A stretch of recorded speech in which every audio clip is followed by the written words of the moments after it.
What? Welcome, I'm sorry. Welcome to the Third Wheel Podcast. At night. I'm your host, Darcy. And I'm Caleb. I remember you did host last time. I did. That's why I started laughing. Oh. Why wouldn't you laugh after? I don't know. Okay, whatever. I got the giggles. It tickled me. All right. We've only done this once before. Shot 3 episodes in a row. The very first time we ever did episodes together. That's what the one weekend Shaps was out. We were like, we can go for 2 more. You remember that? Yeah. Long time ago. Galaxy far, far away. I guess, what are we going to talk about today? Well, we weren't 100% sure, seeing as how we exhausted all our articles and stuff. There's a book I want to do called The Case for Settling for Mr. Good Enough. I mean, but, I don't have the book. So, but I actually think I'm going to pick it up here pretty soon. I'm reading through the stupid Harry Potter series. Oh, sorry. For all our Harry Potter fans. Well, it spurred a question for me, though.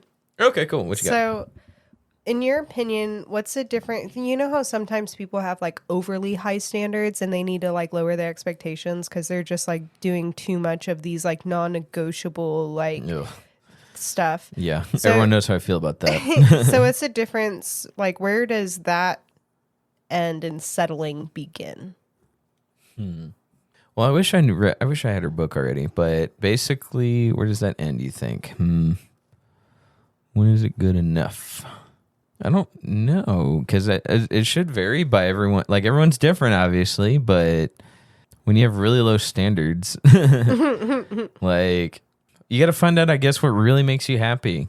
Yeah. Is it if he wears this type of clothing art, is he wearing cloth pants or whatever? Like, if that bugs you, or is he thin or is he fat? I only like big guys. Like, you got to find out what really, really makes you happy, I think. And the only way you do that is if you settle and figure out, I don't know. I think start with the baseline, are they at least a good person?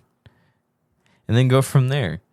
With that girl I described a few episodes ago, like I was like, I just want to feel out whether or not you're a good person. And I got my answer pretty quick. You know what I mean? But start there. Are they a good person? And then, like, interests are nice, and that's going to come up faster than are they a good person or not.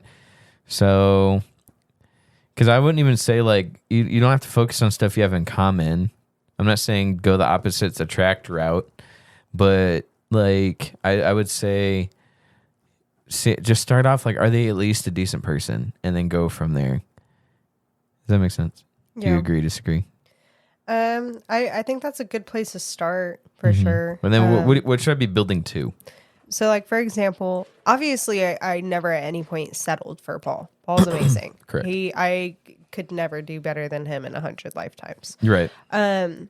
But, like, for example, there was a lot of, like, different things I had to let go of. So, like, when I first met Paul, he wasn't my type. He was actually, like, the very opposite of my type. And not that I didn't find him attractive, that is but true. he wasn't my type at all. You know, and there was just, like, I had to be really patient and wait for, like, some of the emotional side of things to come up because I was super guarded. But, like, one of my friends said that I was settling because I obviously don't even like white guys. Right. And I'm just trying to appease my parents. I'm like, no, like, I really do like him. Like, I really do. He's a really good person. And, like, in her mind, I was settling because he wasn't the normal physical appearance of someone I generally like. He's, like, shorter, probably white. Right. Softer spoken, I guess. Yeah. And, like, obviously that's not settling, Right. But then for, like, other girls, like, where I just see where their spirit gets killed, How so? like girls are like super fun and outgoing and then their spirit gets killed because they get this overbearing dude that's like, oh, you shouldn't be talking to him, and you need to put on longer shorts when you go out to the bar, and no, you shouldn't be having a girls' night because why do you need to be with the girls, huh? Like, why are you guys trying to get attention? What are you even doing? And I see how their spirit gets killed in that, and like obviously at that point they're settling. And so I was kind of like trying to figure out in your brain, where does settling end? And like making actual like compromises to, this isn't what I normally go for, but I'm gonna settle on this because it's not a big deal. I guess I would say when you just want to be with somebody. that's a definite case of like that's not settling. That's like you just want to be with someone so bad, you're just gonna put up with whatever, and you don't want to leave because then you'll be alone. I watched this guy. He's like a radio psychiatrist, but on YouTube. And he's doing his own podcast, and people call in with their problems. And this woman was like, "Yeah, my husband, he's sexting all these other women, and I just want to know if that's cheating or not, or should I just let it go?" And the guy, Dr. John Delaney, I think that's how you say it. He's like, "Woman, what are you doing? Yes, it's cheating." And she's like, "Yeah, but."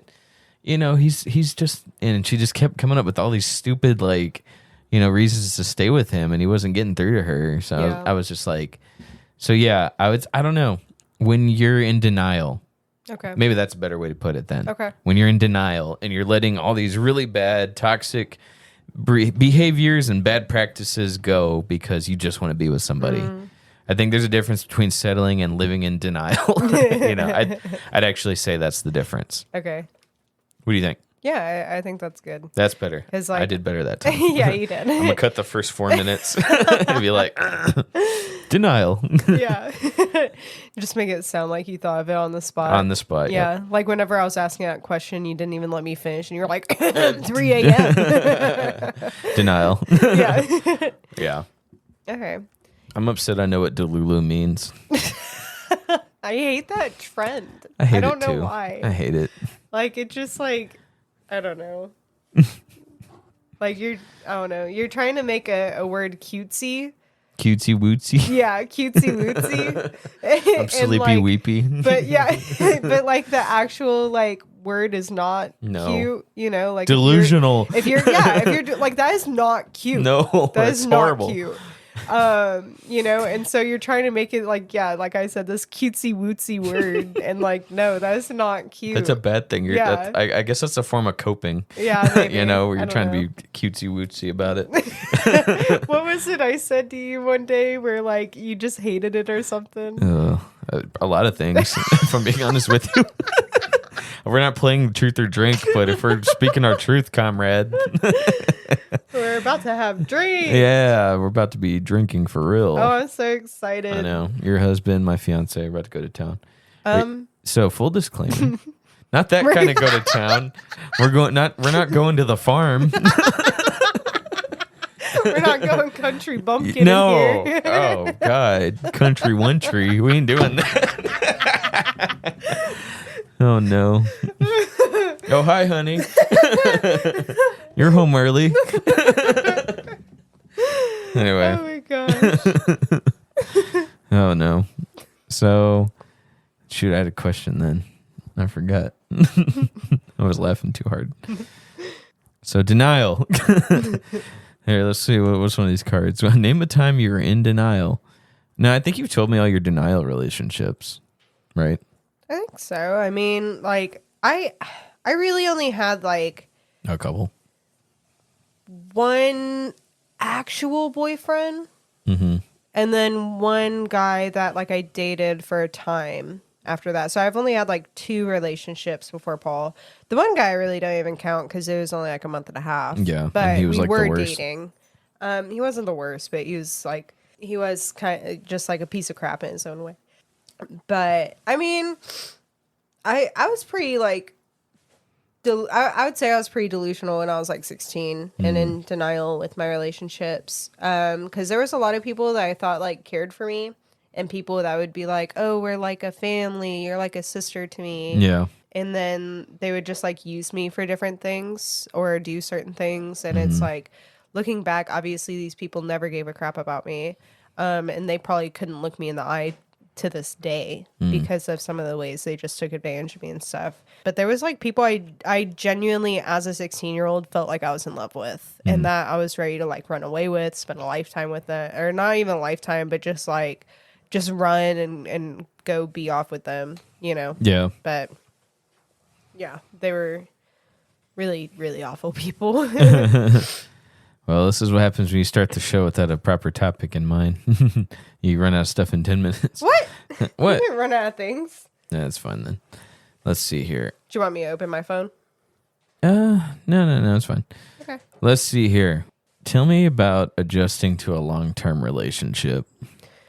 It's weird. Are you still adjusting, or is it now?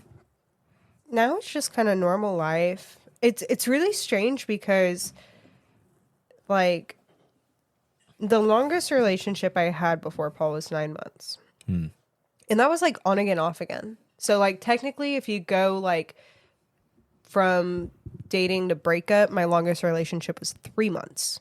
And that's the guy that passed away, correct? Yes. Okay. Our relationship in total was 9 months. So and then on again, off again, you said. Yeah. And so it's weird being, like, this secure with another person and having had so much life together at this point. Because it feels like we've been together for forever. And, you know, like, when people ask how long we've been married, and we're barely even going to come up on 3 years in June. People are like, oh, you guys are still babies and learning each other. And, like, it's crazy to think that there's still so much that we don't know about each other. Like, it really feels like we can't grow closer to each other. We can't love each other more. Like, that we're, like, as deep as we're going to get. And not in a negative way, but, like, because I can't imagine, like, loving him more than I do right now. Like, it just doesn't feel like that's even possible. It feels like I'm at the deepest love I could ever be for another human. And so it's really strange to, I don't know. It's weird to wrap my brain around. Yeah, I mean, it started off weird because, and I got friends who say this too, because they're still trying to find somebody. But when you're in a relationship, you're just waiting for the other shoe to drop, it feels like. Right. So I got a couple texts from you about it, but me, when I started dating my fiance, when we were just in the talking stage, I was already sitting here like, okay, when's she gonna go crazy on me? Yeah. You know, I remember that. Because I've had people that take a while to go crazy. I've had people that go crazy within a couple hours of meeting them. Yeah. Right. And then they're the people, like I said, that just go insane right out the gate. So with her, it'd been, I don't know how long until I started texting you, okay, when is it going to go bad? Yeah. Right. But I imagine it wasn't longer than a week before I was like, okay, things are too good. What's going on? When's she going to leave? Yeah. When's she going to, and that moment never came. Yeah. And so I was like, when is this gonna go bad? I'm like, still waiting to see, like, an ugly side of Paul. Right. And, like, I know he's got one. You Somewhere. know, like, it's somewhere. Yeah. He's gotta. Tucked deep inside the abyss. Yeah. I'm like, he's gotta have an ugly side. Like, there's no way that the worst I'll ever have seen of him is that he, like, wasn't the wisest with his money. Yeah. At one point, and fixed it, like, damn near immediately when I brought it up. Like, there's no way that's as ugly as it gets. Like, I'm still waiting to see what it looks like when he gets mad, when he's, like, pissed. Right. And, like, to be, like, because we've known each other over 3 years now. So to be over 3 years in a relationship and have never seen that, like, switch happen where he's, like, deeply angry. But, like, even when that bar fight happened. Oh, yeah. Like, I hate that night was so terrible. Yeah. I laughed in the moment, but I was like, my face hurt for so long. Like 4 days after. Yeah, and you kept thinking you were, like, internally bleeding. Like, you kept crying to me about it. And I was like, Caleb, shut up, dude. What do you want from me? Hey, how's that bruise, by the way? It's been a couple years. I think it might still be a little discolored, honestly. No I way. think I'm, like, have a permanent discoloration in my thigh. Oh, man. Because every time I think it's gone, I'll, like, see it in a different lighting. And I'm like, oop, nope, it's still there. No. But, like, even then, like, I saw him, like, upset. And, like, he wasn't happy with the person that came after us. But he calmed down real quick, But though. he was still so calm. Like, all I saw was him, like, looking back and being, like, upset. But, like, I didn't see him, like, angry. Yeah. And I'm like, I'm just... Well, it freaks me out that he's so calm. What's his trigger then? What's something that does get him riled up? The kids. Like his siblings? Yeah. Oh. So how does he react, if you don't mind me asking? I mean, he gets, like, I don't know, frustrated. Like with Ashai. Ashai's his youngest sibling. Yeah. And she's so annoying. She is so irritating. And she's 6. And she's such a 6-year-old in the worst way possible. Like, obviously we love her. But, like, Oh my God, she's awful. And she's so bratty and screams all the time. Yeah. And so Paul's like kind of like having enough with it right now. Yeah, he's so done. Yeah. And so, I'll have conversations with her. I only yelled at her one time, and all I said was for her to go to her room. And that was after like hours of her screaming, crying while I had a headache. Hours. Goodness. Yes, you put up hours. with it for a while. Hours. And like I didn't tell her I was gonna, kick her butt or like spank her. I just yelled at her to go to her room. Mm-hmm. And I even like when she got out of her room, I said, "Hey, I understand I yelled at you and it looked like that scared you. Did that scare you?" And she said yes, and I apologized. And I said it wasn't right of me, but do you understand what made me feel like I needed to yell? And like I explained the situation to her, and I said, I'm not excusing my behavior. My behavior still wasn't right, but like, can we also identify that your behavior has been pretty unacceptable today? Yeah. And like talked it out with her. Nice. So you can't do that. My sister, one of them is 6, and you can't have those conversations with her yet. So I can dumb it down pretty well. that's fair then. You're giving me the adult version. Yeah. Of, I feel like I got talked to about how overbearing I am. And so she was upset the other day, and her dad was on like a week-long trip in Pittsburgh, and so she gets super whiny because she's a big daddy's girl. Yeah. Like, was just crying, I want my dad. And so Paul had her go in the room and shut the door. Well, she got up, opened the door to lay back in bed to cry about wanting her dad so that we could hear her. And so Paul was like, he was pissed about it because he was like, really, like, this is unnecessary. So he goes in there and he's like, Shy, shut up, and like shut the door. And I was like, okay.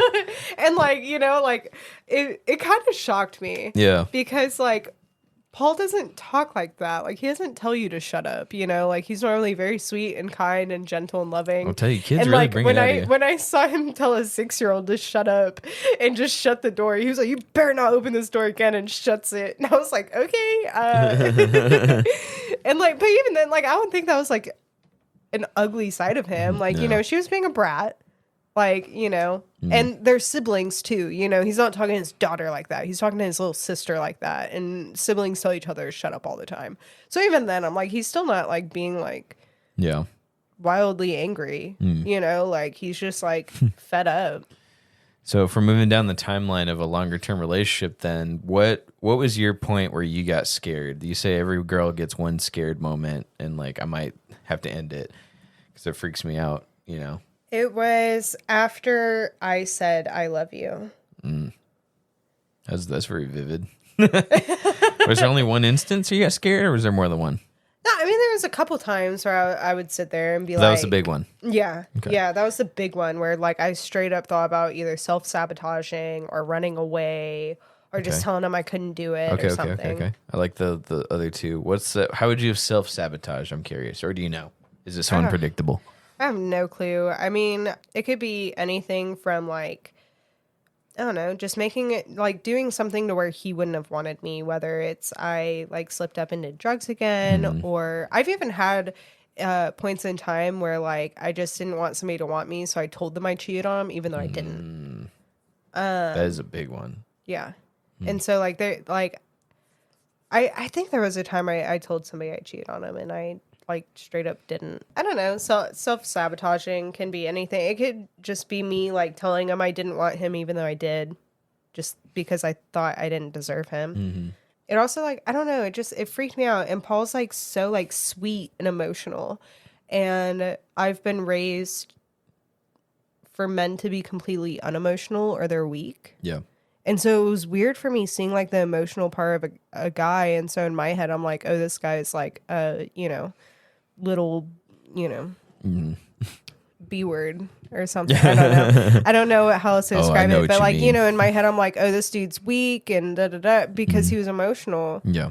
And I was like, oh God, this is freaking me out, and I was so like, I was just so dense, like so numb to any type of emotion and what was healthy and all of that. And I just remember sitting there praying to God, and I was like, is this someone that's going to make me happy? Is this someone you have for me? And when God told me yes, I was like, okay, then I'm going to push through this. Yeah. I'm going to push through my own insecurities. I'm going to push through my fears. And even though I don't feel anything at all right now, I'm going to choose to love him. Yeah. And like that's why when people like kind of talk down to me as if like we haven't been through a long enough marriage to mean anything. No, yeah. I have very much been in moments where I very much so chose to love Paul. Yeah. I didn't feel it, but I very much so chose to. And in a very real way. At what point did you have to make the choice to love him? Like I said, when I mean, I didn't feel like I did. Right. So you still don't feel that way though, but you did. Is that right? Did I hear that right? What? You did, but you don't feel like you did. I didn't emotionally connect with him. Okay. I didn't have the emotional side of love that everybody thinks you're gonna have, where it's all sunshine and rainbows and butterflies in your stomach. I'm still stuck in the rainbows. That's why I'm trying to. When do I come out of that phase? Is what I'm trying to say. Well, but I built it up, and I haven't been out of it since. Okay, you built it up, but I was already there, and I'm waiting for it to end, and it hasn't. You know what I mean? I mean, we're in the same spot. I ask Paul all the time. You know, I'm like most people are like, oh, you know, just you wait that first year. And honestly, the first year I think is the hardest. I think the first year is the most difficult. Everybody paints it as if it's this like big old honeymoon. You guys just can't get enough of each other. The first year sucks because you're trying to figure each other out and trying to figure out what appropriate boundaries are and how to communicate with each other, how to like, you know. I was even texting Maddie about it one day. I was like, you know, you think everything's fine and dandy until you reach in the couch cushion and you pull out another dirty sock and you just threw away the matching pair because you couldn't find it for weeks and you're sick and tired of the freaking socks getting shoved in the cushion. And so, you know, like it's just all these things that you're learning about each other that you can't even express about yourself. Like you don't know that you shove your socks in the couch cushions because you don't pay attention to it and it doesn't bother you. But for somebody else, like it annoys the crap out of them. It ruins their whole day. Yeah, you know. And so like you're discovering all of those things within your first year and like trying to fix it and you're like overwhelmed with it. And like don't get me wrong, like it's new and exciting and fresh. Like there is like a honeymoon phase, but it's not like this like happy, giddy, like, oh my God, we just love each other and nothing's wrong in our lives. You know, like it's not like that. Yeah, no, I mean, obviously there's like conflicts. We haven't fought in a while though. I'm gonna be honest with you. It's been a while. Yeah, for real. As soon as we're you say that, she just comes out. She comes out with the sock from the couch. So what the is this? I told you. But oh my gosh.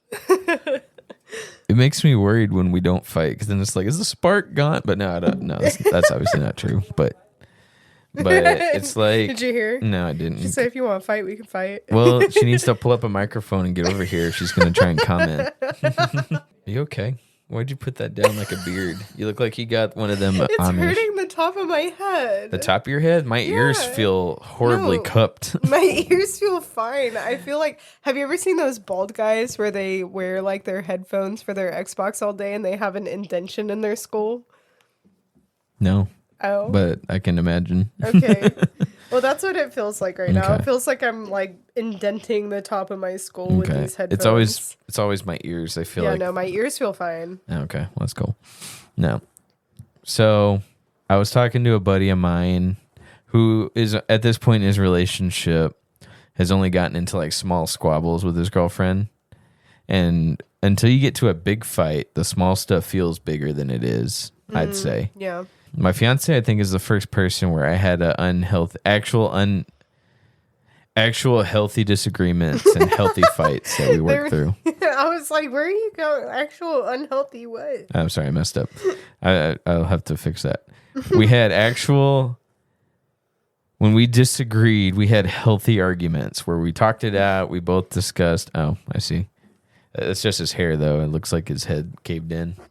That's what my head feels like right now. Okay, fine. I'll give you that. But let's see.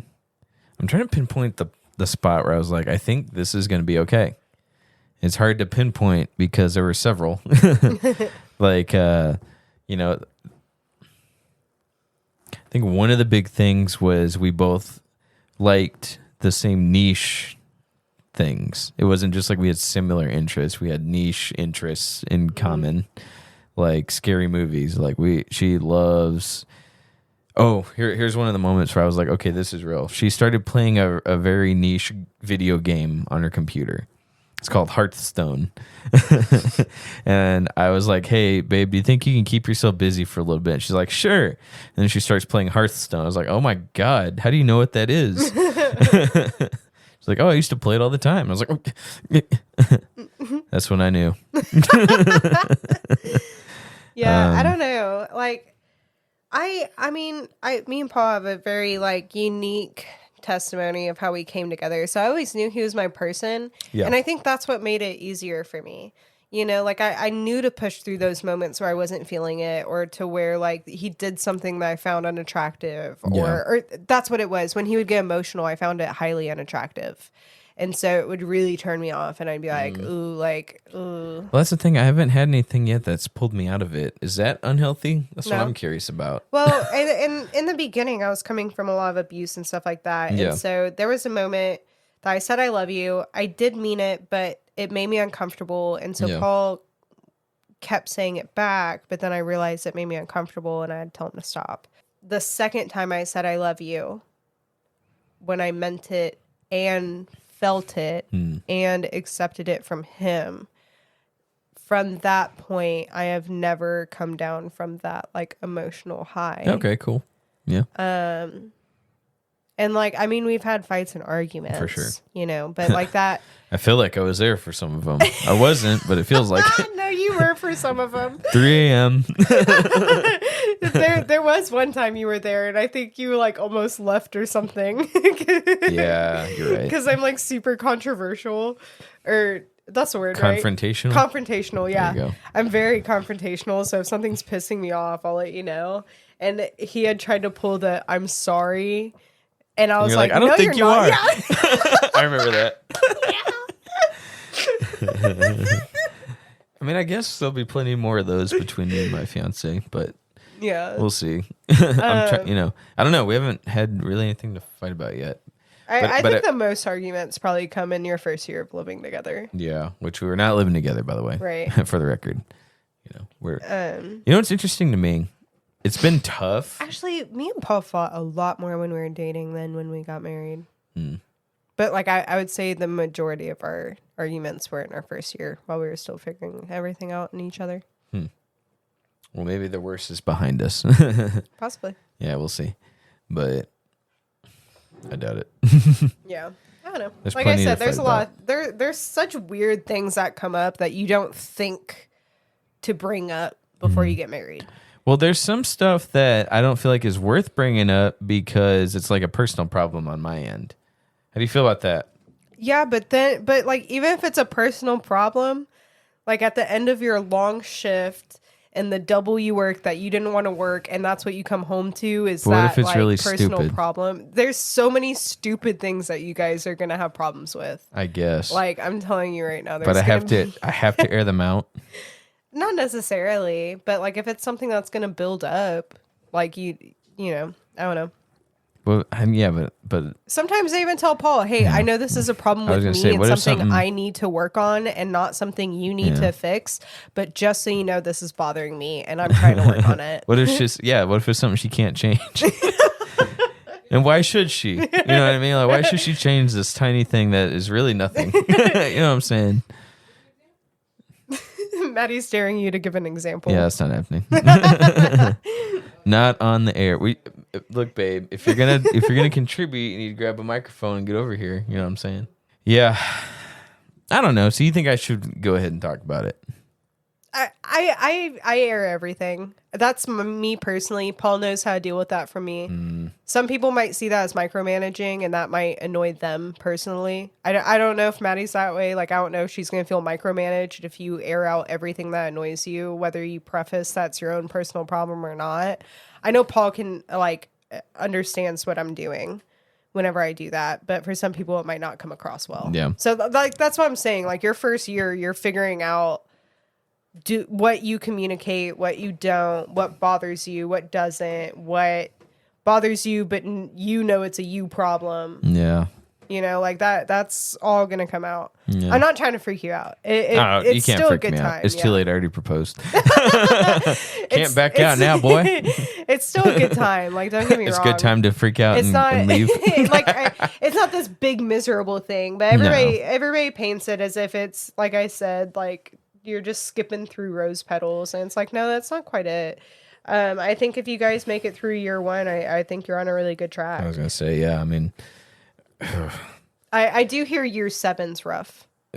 what? It's so random. Why? It is so because you've been with each other, so by year 7 you pretty much know everything there is to know about each other, kind of, like, for the most part, and that's when you start to get bored. Okay. So I hear year 7's like the hardest because you're just like, there's like kind of nothing new. But year 8? Well, because if you you're get good. past year 7 The rest and you is can smooth figure sailing. out how to liven it up, You can just coast. but you know what I mean? I get what you mean. That's when you're like, I oh, would have said 5 because I noticed those people, and I'd say like, and I could be wrong. Like 7 makes more sense, right? But I've noticed people that like they're soulmates. I'm using air quotes here, right? They're the one. They're with the one. Mm-hmm. But it's been 5 years, and so like, what else is there to talk about that's new? So they're sitting together on whatever day. There's nothing else to talk about, right? right. But that's at a 5-year thing. So I don't know. I'm kind of curious to see how it goes longer term when we revisit this topic at 5 years and we're like, oh my God, what were we talking about? We didn't know anything. You know what I mean? I'm very curious though, because like, okay, I feel like I've brought this up before, but me and Paul have our, wedding date matching tattoos. I'm trying to figure out what tattoo we're going to get, me and my fiance. We're married. And I don't want to rip you off, but we might. But like, I get a lot where people, are like, oh, young and dumb, of course. You think your first husband's your only husband, Oh my God. like that whole Who like said thing. that? Dude, I've had so many people say that. I'm getting tired of these stupid family members coming in and being like, oh my God, what do you know? Oh, my biological dad. So, okay, one of my younger brothers. Let me finish. Fine. Go ahead. But like, I'm so curious at what point in life I can reach where when I tell our story, it's not like, oh, you guys are so young, dumb, and cute. And people are like, oh, wow, that's amazing. Like, yeah y'all knew. Nobody says that right now because they're like, oh, just wait until you reach that year 7 or, just wait until this happens. So is that the number you've heard from people that are your critics?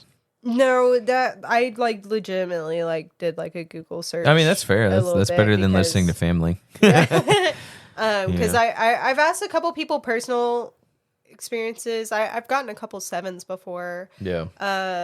Couple 5, but like for the most part, people said, yeah, everybody wants to say this year's hard. No, it's like year 7, because that's kind of just when you naturally know everything there is to know about them, and there's nothing new. Well, see, since I'm not going to say we're unique, right? Because we're not, I'm sure. But we're both so talkative about stuff. And we like to, there's stuff to talk about when your favorite hobbies are gossiping. You know what I mean? So I'm just going to use y'all as an example, right? This will never happen, audience. I struggle with that with Paul because Paul doesn't ever know any tea. I know. And he doesn't like, he's so righteous, not in a bad way, but he doesn't want to talk about it. He doesn't like spreading gossip. Yeah. So that's why I feel like he did spill some tea with me for the first time, and you should have seen the way my eyes lit up. Oh my gosh. Because he even sat down and was like, I have tea to spill. And I said, no. Was it like some of his old friends in his guy group? Okay. It was something like that's currently going on that was privately disclosed to only him. It's out now.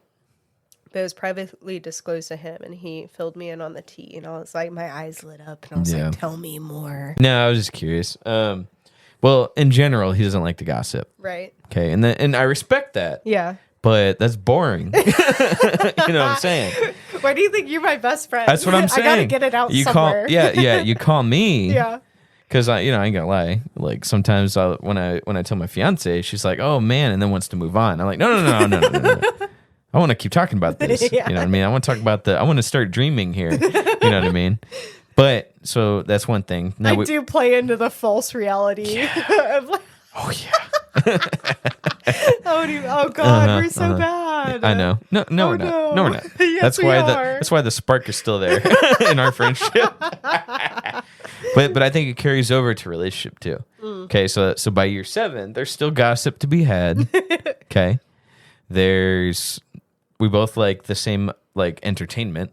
So as long as cool games are coming out, we're playing games together. If there's a good movie, show, well, I say movies and shows. Games are safe because she's not going to play any game I recommend without me. Movies and shows are a different story. She likes to watch those when I'm gone. But as long as there's new stuff coming out and there's new gossip to be had, like there's still stuff I feel like that'll carry the conversation in the future. Because right now we're so focused on wedding talk. But after that, once that dust settles, right, and we're married, then I don't know. There's just so much to talk about, I think. Yeah, and I don't know. I'm a really talkative person. I'm trying to train Paul how to be more talkative. Yeah. So I love Paul, like, yeah. but I don't get the same, in a way, without making this weird, I don't get the same itch scratch talking to him the way when I talk to you. Right. I'm trying to train him. Yeah. So like the other day, when I was sick for like a whole week and had to call out of work, and I was literally like nothing but in bed. I was dying. I needed like you were saying, that itch scratched, because I was like, I need like some tea or I need like to hear about your social interactions. Yeah. I need some beans to be spilt. Right. And like even if there's no like tea to spill, like just like fill me in on every unnecessary detail about your day, right? Yeah. And so Paul's like, oh, nothing really. And I was like, okay. Like, when you woke up, did you drink coffee? And he was like, no, I just went to work. And I was like, okay, but did you drink coffee at work? And he was like, yeah, but it was like day old coffee. I was like, oh, okay. So okay, like, was cool, it? Yeah. Yeah. I was like, oh, okay. So like, was it burnt then? Yeah. And he was like, yeah, it was. I was like, see, you're about to leave out that you drank burnt leftover coffee at work today and that kind of stuck going in. Yeah. Like, that's a detail. Yeah. And so I'm trying to train him. Well, that doesn't sound bad then, because I give all the necessary details too. I'll be like, yeah, coffee sucked. Yeah, or I went to the coffee pot and my coworkers drank it all. Yeah, like I didn't have time to drink the coffee at home, so I went to work. But then it ended up being freaking day old coffee, and then on top of that, it tasted burnt because somebody left it on. I would talk about that. I would say that, and like if you asked me how my day went, I would start with that. And so like it wouldn't just be, and so I'm like, question, tell me about this interaction. Did they say something, like how they replied to this, and do you think I should have spent, this could tie into settling like we started with. Do you think I should have tried to spend more time with like what you're doing with Paul, with someone I dated before who I found boring, or who I was trying to talk to who I found boring? Should I have just tried to spend the time to get them more talkative, or should I have done what I did and wait for my fiance? Well, obviously the obvious answer is wait, because Maddie's like better than anyone else you could have brought and I around. agree with that, but if I mentally didn't know Maddie, if I'm pretending that I didn't know what was to come, I would say no, you weren't wrong for moving on from someone that you found boring, because I don't find Paul boring. I find him very fun, and he's like super awesome. I love going out with him and doing different things, but like he sucks at like communicating, or not, like he's fine with communicating, but he's bad about like just like having conversation. And but like he does have moments where he's doing all the talking. Okay. But it just doesn't happen very often. So talking maybe wasn't as important to you at the time, and now you're just trying to bring it out of him now. Okay. And like normally it doesn't bother me that he's not super talkative, because I get my social interactions. I get my fill. I come over here, I hang out with you. I go to work and I talk to customers all day, and I work with the kids I work with, and I go to youth group. But this weekend particularly, I had zero social interactions. So I was like, I need you to tell me something. I don't care how dumb it is. I don't care how much you think it doesn't matter. I want to hear about your day, and I want to hear about all of it. Yeah, I need something. So like that was like a pretty, but like I would enjoy if he started picking up and doing that naturally, where he told me about his day like that. But that's also just kind of not who Paul is. So, and like that's fine with me. It doesn't bother me unless I've been isolated for a week.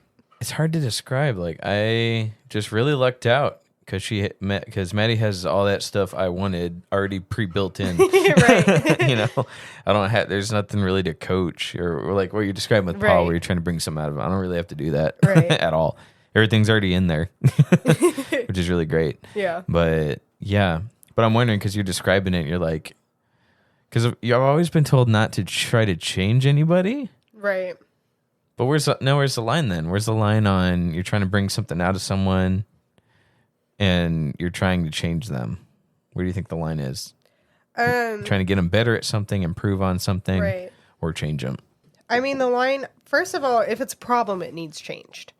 Yeah. You know, like, obviously, like, if he's an alcoholic, he needs to not be. Well, I doubt you would have dated him if he was already an alcoholic. Right. So, like, Married him, you know, whatever. there's, like, okay, so aside from that, there is stuff, because, like, you are not the same person you were last year. True. And Maddie's not the same person she was last year. You didn't know her, but true. And next year, neither of you guys are going to be the same person from this year. So you guys are constantly growing together. You guys are constantly kind of changing each other. And that's not necessarily a negative thing. Now, when it starts to cut into who you are as a person and things you draw your identity from, like if you were to try to tell Maddie that you know, you don't like that she's focused on art and that you think it's dumb and like all of this stuff, like that would be really messed up for you to try to change that part of her life, because that is something she enjoys. That's a hobby. I think it's even something she's made money off of a couple times. Yeah. And that she probably gets some form of identity with, to where she can express herself in a certain way. That is not something you want to change. Yeah. But if it's just something where, like, you know, let's say you guys haven't gone out for 3 weeks and seen any friends, and she feels fine being a homebody, but that's not, you know, how you guys were this last year. And you're like, hey, like, you know, let's meet in the middle, you know, like, let's go out and we'll leave by 9 p.m. Or 10 p.m. or, Okay, you yeah. know, whatever. Like, there's still, like, times that, like, you're meeting in the middle to make each other happy. Yeah. Because you're not always going to line up perfectly. No, I definitely was not. the one that used to want to go out all the time. And Paul was like, oh, come on, we did that yesterday. Yeah. and the and day me before. and Paul have kind of switched. Oh, yeah. Like, now, like, I You just are want to stay getting old. home all the time. And he wants to go out and be with friends. Yeah. Like, we, like, quite literally did a, like, polar opposite, like, switch. Getting old there, ain't you? I think I just, yeah, there's a lot to it. I could dive into it, but like, it, you know, we started off where, like, I was the one constantly wanting to go out, and he kind of more so wanted to stay home. And over the last 3 years, I just want to stay home all the time, and he wants to go out. Yeah. You know, and, like, I'm sure we'll switch again at some point.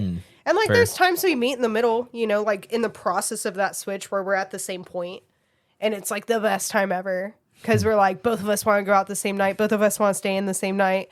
Both of us want to go do the same type of things together, you know, like, Yeah. and those meet in the middles are great, but Sure. they're, you know, most of the time we're on pretty opposite sides of the spectrum, but we're needing to meet in the middle. So, you know, there's changing someone, and then there's, like, I don't know, compromising so that the other one can get enjoyment as well. Yeah. That's a good, yeah. Did I answer that good? I think so, yeah. That's good. I'm not trying, yeah. Changing something that's like fundamental or whatever helps Yeah. them. What ended up being more important for you and not a big deal, as big of a deal as you thought it would be? What was something that started off as not a big deal and now is? What ended up being most important to you, to where you're like, man, this is what I really should have been focusing on? And then on the flip side, what did you think would be a big deal, but ended up it not being a big deal? Like, say you thought this was a non-negotiable, and it turned out, you know what, that is a negotiable. You know? Does that make sense? It makes sense. I just don't know if I've quite had that. Okay. There's, like, different times where you've had problems come up, but they weren't a problem from the beginning. Okay. And so I can't say that I didn't think it was going to be a big deal, because it just didn't show at all until it came up. And then when it came up, it was a big deal. But yeah, I can't think of anything that in the beginning I put off to think it was less a big a deal. Okay. I think I've felt pretty consistent about most things. What about the job stuff? Because for a while, he was just kind of jumping job to job. That was a big deal to me in the beginning, but he also fixed it. Right. And he did. I will Right. say that. Yeah. Yeah, because now he's had the same job for over 2 years. Yeah. And he's, like, working on getting set in a different career, but also, like, making sure to still do well at his current job. Had he not fixed that, would you still have married him? Yeah. Okay. So negotiable. Job must be employed. Negotiable. I don't know. know. Like, there's just, although, like, it would have been irritating, like, at the end of the day, I'll live in a shack with Paul over a mansion with anyone else. Okay. If job stuff would have been the struggle, if it would have been a money problem, would that have, like, meant we would have argued a lot more and I would have had a lot more problems? Yes. But even knowing that, I still would have chose him. Because I will take him in a bad situation than someone else in a good situation. Because, like, I don't know. I just, like I said, like, I love Paul. And he's the best I am ever going to get in a million lifetimes. And I will take a being in an uncomfortable situation, which, like, we are right now. Not necessarily to any of our faults. No. But I'd take being uncomfortable with him any day as long as I'm with him. When they say rough situation, they don't mean in their marriage. And maybe that's toxic. Maybe that's unhealthy. Maybe that's a little too far. Right. I don't know. Maybe I'm a little codependent. Who knows? Just a teensy weensy. just a little delulu with it. You know, but like at the end of the day, that's how I feel. And, you know, as long as I'm prioritizing God in our relationship, then I'm not really worried about changing that feeling, especially because it's not a problem. Okay, cool. So that was a long version of saying nothing. That's fine too. Well, yeah, I don't know. What else? Let's see. I'm going to get married. Right. Right. So I'm waiting for the stuff, I guess, for me. I'm not really struggling with the stuff I thought I would.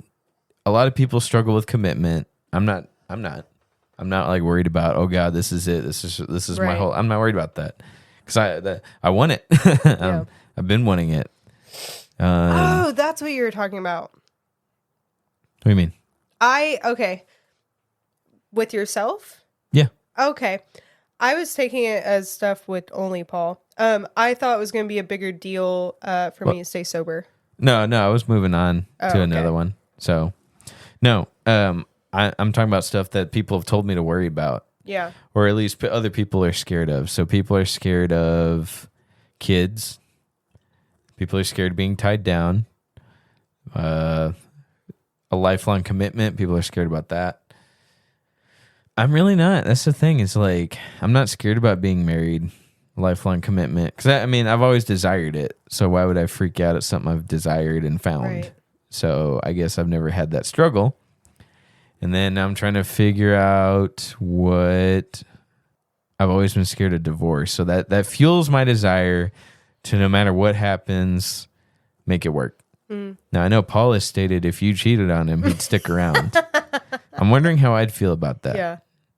Because my instinct wants to say, me too, right? I'm with Paul, right? You know. But then there's the part of me that I've been working on before I met Maddie. Well, like I said, I think if it happened, he'd be in a different situation. If I cheated one time, I could see him staying. But he was like, you could cheat like 3 or 4 times. And so, no. At a certain point. Time 2, you'd be done. But there's a part of me that's like, the part that I was working on and building up in myself before I got in a relationship like this, the permanent one. That's like, you know, you're worth more than that if that happens to you. You know, why should you stick around for something like that if you weren't valued the same way you should value yourself? And I've always thought about how would I really handle it? Instinct wants to be like, I'm afraid of divorce. I don't want to do it. But then the realistic part of me is like, well, you know. What are you footseeing down there? There's like a Stop box. it. Oh, sorry. It's a box. You know what a box is. I can hear it though. Well, you should put your headphones on. No, they're hurting my head. Oh, you're hurting my heady weddy. My little cutesy wootsy. You're in Delulu land. No. So yeah, I don't know how I'd be in that situation because the alpha male in me, the alpha male part of me wants to be like, what do you mean? Ew. Give a roar. Yeah. Do a roar. A roar. Yeah, you like that, That was better than I could have imagined. Pretty manly, huh? Yeah, you weren't That was expecting. better than I could have ever made up in my own head. You're welcome. But that's what I'm talking about. Like I'm funny and I'm caring, and I'm gentle, right? So I don't know. I don't know why I brought that up. I was like, I don't know if you saw my confusion. I was like, okay. No, don't worry. I already confused myself. So my biggest fear with me, like I said earlier, that I thought would be a big deal was a relapse. Yeah. Because I've tried many, many, many times to walk away from drugs and other guys and stuff like that, and it just never worked. Yeah. And so, like, I remember thinking, like, how do I know this is the last time? And before, like, I quite had that realization of, like, oh, that was my last time. I remember being so scared of slipping up and losing everything. Mm-hmm. And then recently, when I went to Colorado, at a situation where I came across someone snorting coke, and they offered me some. Yeah. And you remember that phone call? I do. I was freaking 3 a.m. No, it wasn't. I'm just kidding. Where am I? But I was freaking out. Oh, yeah. And like my fear outside of me going back into that lifestyle wasn't that Paul would leave me, but my fear was hurting Paul. Because at the end of the day, the last thing I want to do is hurt his feelings. Right. Which is so funny because in the beginning, I very much didn't care if I hurt his feelings. I was like, suck it up. You're a man. Yeah. Like, deal with it. And then like my like view on that shifted to where I was like, the last thing I want to do is hurt Paul. Yeah. And I've used that as an example to Paul's little sister. Whenever she's like, well, you know, how is God a good God if he sends people to hell? Yeah. Or I forget what it was. Is it really a choice that to love God if the alternative is hell? And I said, listen, Good question. I don't cheat on Paul because I'm scared of him divorcing me. I don't choose to only love Paul because of the repercussions if I don't. I don't cheat on Paul because I love Paul. And that's the difference. You're not choosing God because you're scared of hell. You are just fully infatuated and in love with God. You're not doing it to avoid a consequence. Yeah. That's good. Yeah. Well, I don't know what else to add long-term relationship-wise, though. What do you think? Anything I missed? We talked about fears. Talked about adjusting. I'm scared of the boredom stage. Yeah. I am scared of that. What do you think? Why? Why are you scared of the boredom stage? I don't know what that looks like. And every now and then I get scared that like I'm going to do something stupid, you know? I'm not scared of Paul doing anything, but every now and then I get fear that like I'll make dumb decisions. To feel alive again? Yeah. In a way. But like at the end of the day, like I know I'm not going to. You're right. So I don't really know where that fear is coming from because I mean, like I said to you, like I'll live in a shack with Paul any day over anyone else in a mansion. I think I can understand what you mean. Maybe tell me if I'm wrong. You're afraid of choosing to be bored to stay in love? Is that a good way to put it? No? Based on that look you're giving me? I'm afraid of boredom too. Yeah. But it's like... Because it's like... I don't want to live... If you're bored at 7 years, how do you feel alive at 20? Right. You know? And like, I obviously and you're worried about being... out, you're worried about... I've never seen it done. You're worried about like zoning out, maybe? I don't know. Or choosing I'm worried about having my parents' marriage. I'm worried about... Yeah. I'm not worried about that. Like... Not even, but like I just. There's worse than them. They're not bored. Okay. There's plenty of excitement over there. Any long-term marriage I've seen that I think looks good, sometimes I'll get a glimpse behind the scenes and realize it's not as good as I thought it was. Yeah. Boredom, I guess, is a form of unhappiness, right? Yeah. So are you afraid of just being unhappy? Yeah. Yeah. And I think that's the real thing. Yeah. But at the end of the day, there's not some magic person out there that's going to entertain you forever. is what I'm trying is what I've Yeah. decided. There's no magic individual that like you're, after 7 years you'd be bored with anybody, right? Right. You know what I mean? That's true. So that's something you have to put in perspective, and that helps out quite a bit. Is like you said, you know that you'll never do better than Paul, and if that's true for you, then I sure as hell will never do better than Maddie. Right. You know, 'cause she's perfect, and I'm not going to ever do better than that. Can't do better than perfect. But anybody you'd be bored with after 7 years. Yeah. I was bored with the girl I dated 4 years ago. And I was like, I don't want this to be my entire life. So I'm afraid of going back to that. Right. Where it was like, shoot, this is going to be the rest of my life if I stay in this. Right. I'm worried about getting in that mindset. I just like it. Lately has felt defeating for me because there was a marriage that I viewed very highly that I thought, wow, like they've really got what I want. And I'm figuring out they don't. Mm.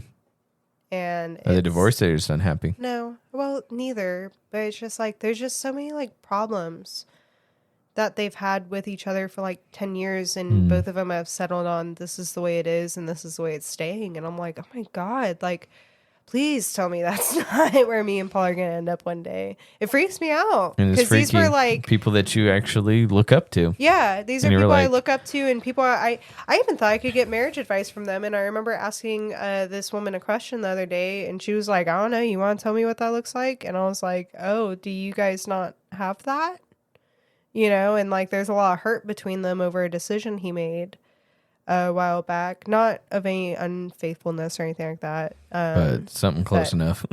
I'll tell you after and it'll make sense. Gotcha. And it's just like, dang, like this was like 10 years ago. Y'all haven't moved past this. You're not compromising. And like, this was like the marriage that I thought I had to look up to. Right. And even this is broken in its own way. And like, I don't want to know how our marriage is going to be broken in our own type of way, Yeah. you know? And like my young, maybe what some people call dumb brain thinks that's never going to happen. But it freaks me out. To know that it could. Yeah. Dang. Well. That got really serious. Oh my God. Well, thanks for joining us this week. That got really deep. Where are those truth or drink cards at? I'm just going to drink. Yeah. All right. Not meaning to end it on a bummer. Guys, for our 200 fans here who've listened to this point, join us again in this 5... is going to be 6 weeks from now for our 300 subscribers. Yeah, that's true. Join us in about, what is it? Join us in about 5 years, and we'll come back to this and revisit it, and we'll tell you how we really feel. I am excited to listen to this. It's almost like a diary. It's almost like a time you capsule. know? Yeah, a time capsule. We can go back and listen to this and be like, oh my God, we were so stupid. Yeah, we were dumb. Yeah. I hate my wife. I'm just kidding. All right. Ignore that. After that laugh, Yeah, let's ignore get this that. done. All All right. right. See you guys. We love you guys. Thanks for joining us. See you in 5 years. Bye.